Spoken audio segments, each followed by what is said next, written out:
Hi everyone! Magandang araw mga idol! Samahan nyo na naman ako today na magluto ng isang napakasarap na Pinoy ulam. Pero bago tayo mag-umpisa, huwag sanang kalimutan i-like at i-share ang videos ko. At sa mga hindi pa nakaka-subscribe, pag-subscribe na din ang YouTube channel ko para lagi kayong updated sa mga videos na ina-upload ko.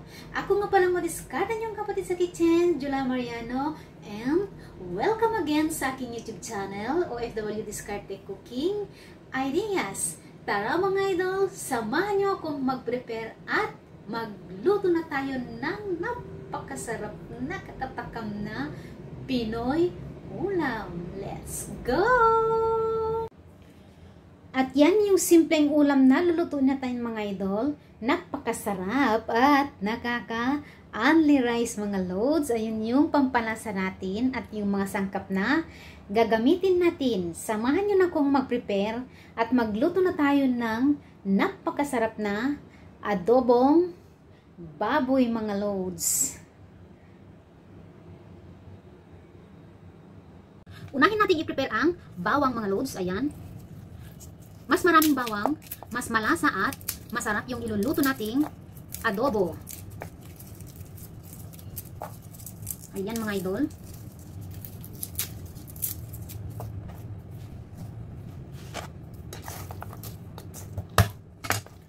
Mas mabilis balatan mga loads.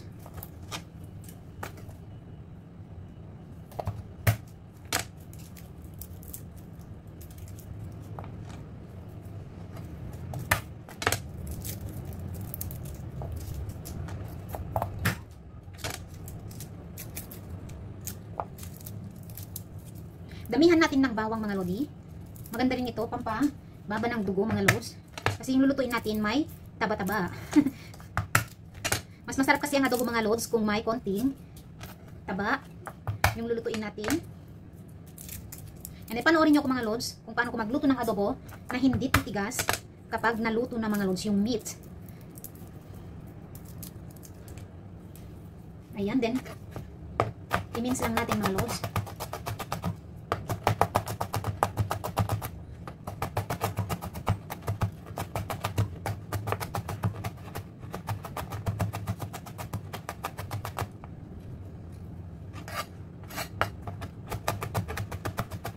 I-mix lang natin ng medyo pino mga lodi para manuot yung lasa sa karne kapag ibinabad na natin ng mga 15 minutes bago natin siya iluto.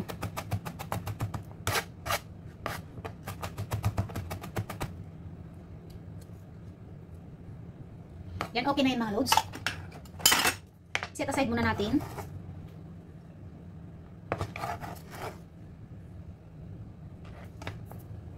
Para mas lalong masarap ang ating adobo, maglagay tayo ng konting malit lang na sibuyas mga loads, pampadagdag sa lasa. I-mix din natin mga lodi.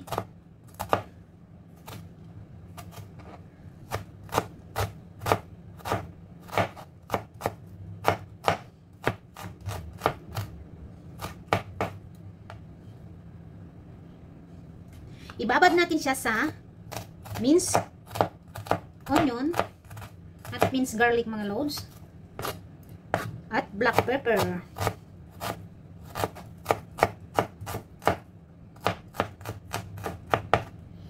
Ayan mga lodi, then iset aside muna natin.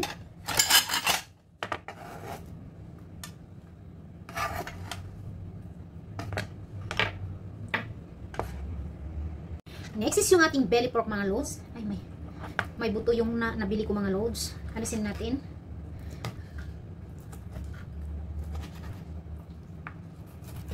Ayan mga lodi.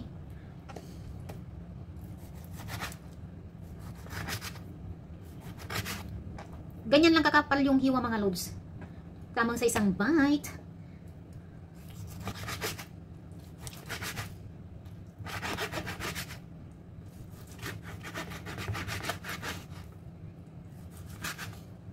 Ayan, then set aside natin mga lodi.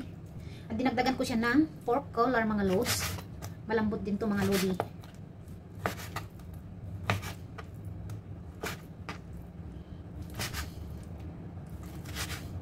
Ayan, then i-set aside natin.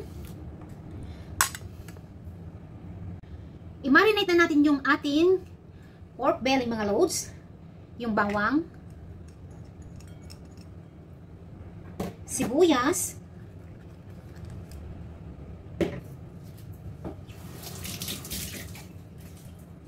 ilagay na natin yung bay leaves para manuot yung lasa mga lodi.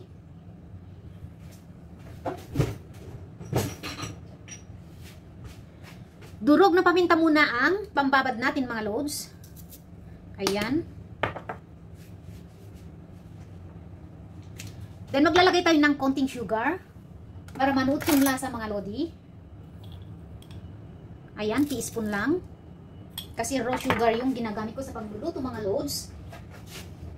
At syempre yung soy sauce natin. Ubus na yung isang bote at buksan natin yung isa. Ayan mga loads. Ihalo natin mabuti. At ilagay na natin yung ating pork mga loads. Ayan, ang liit ng kutsara ko. Ang cutie.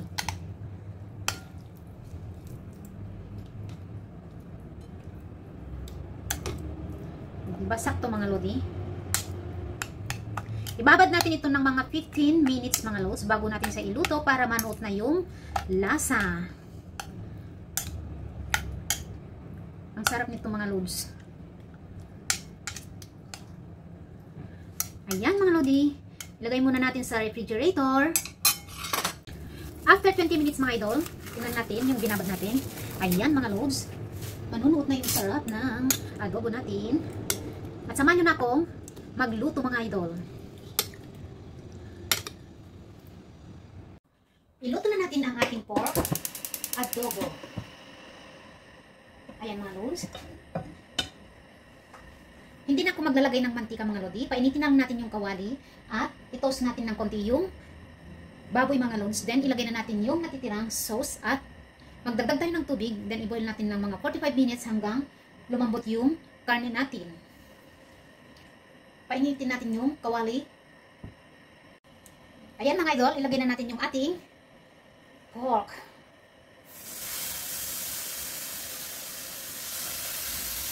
Para hindi siya masyadong oily mga lods, hindi na ako maglalagay ng cooking oil. At may konting taba naman yung belly pork natin, kaya yun yung gamitin na natin mga lods.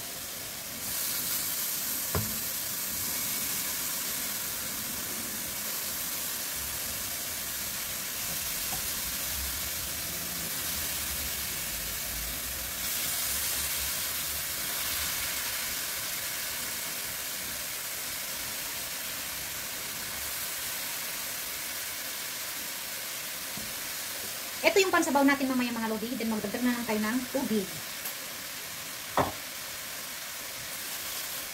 I-brown lang natin side by side yung ating karne. Hayaan lang muna natin mga lods. Ayan, balik rin natin yung ating karne.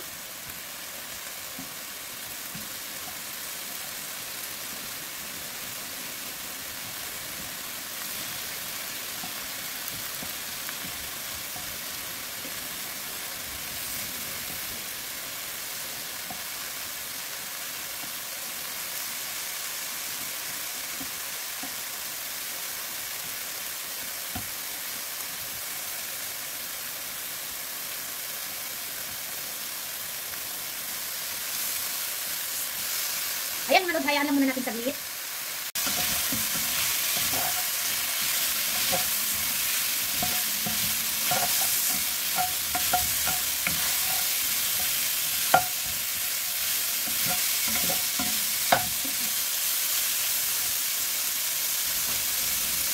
Ilagay na natin yung extra sauce mga lods. Kasama na yung bay leaves.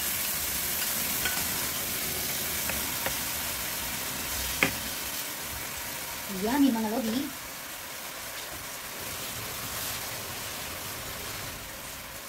At syempre magdagdag tayo ng tubig pampalambot sa ating karne.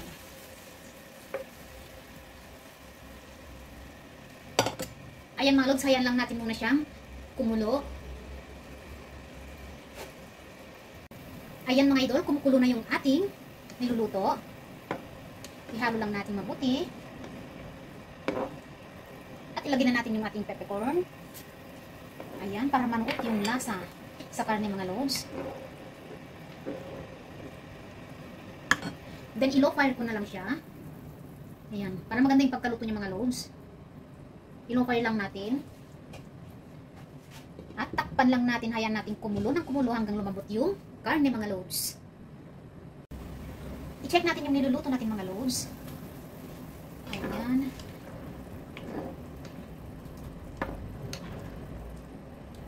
Mga 30 minutes luto na to mga lodi.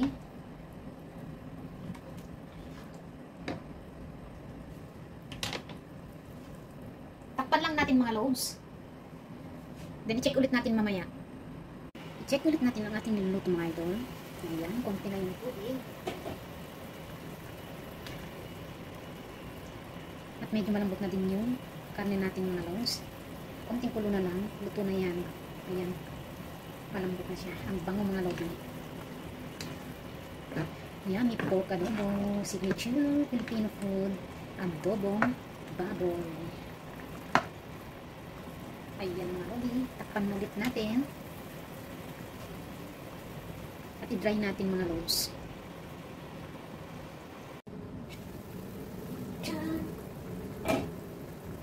Luto na ang ating pork adobo mga lods. Ayan. Malambot na yung ating pork at saka yung ating meats. Ayan mga lodi.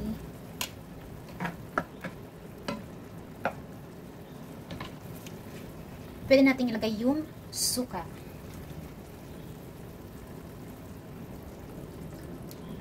Ayan mga lods. Para hindi titigas yung adobong baboy natin, dapat yung suka ilagay lang natin kapag paluto na yung baboy mga lods, at hayaan lang natin siyang kumulo ng ganyan kapag nilagay na natin yung suka. Then saka natin siya ihalo mga lods para masarap yung ating niluluto. Takpan muna natin saglit. At pwede na natin siyang haluin.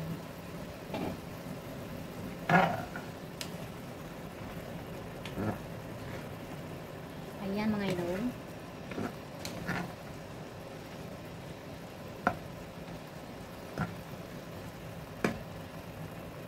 See? Tikman natin mga lods.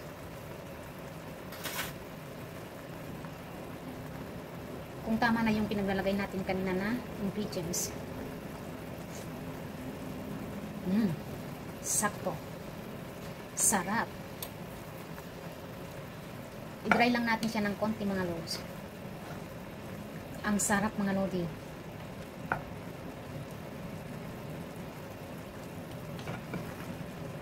Pati yung suka nang nilagay natin, sakto lang. I-dry natin ng konti. Ayan, pag-dry na yung ating pork adobo mga lods. Okay na yan. Pwede natin siyang switch off. Yummy pork adobo. Ayan mga lodi. Yan ang ating napakasarap na dry pork adobo mga lods. Yummy.